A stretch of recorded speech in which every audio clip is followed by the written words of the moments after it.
here today at Elsie McGill Secondary School in Milton for the Black History Month celebration, Exploring Us. It's a wonderful opportunity that has brought together students from across our district. We hope that this event that they've all participated in provides them with an opportunity to see the ways in which Black identity is not only diverse, representing across our globe an African diaspora that is unique, is talented, is gifted, and is an integral part to our Canadian history.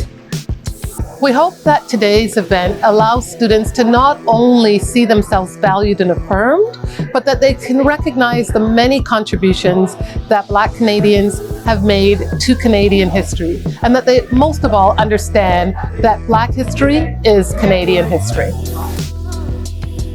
I chose school because I know that education is the most powerful thing that I can acquire that can change the outcome for me, for my family, and for generations to come. Did you know that for all of you sitting here, your education and the path that you are on can change the outcomes for generations of people behind you?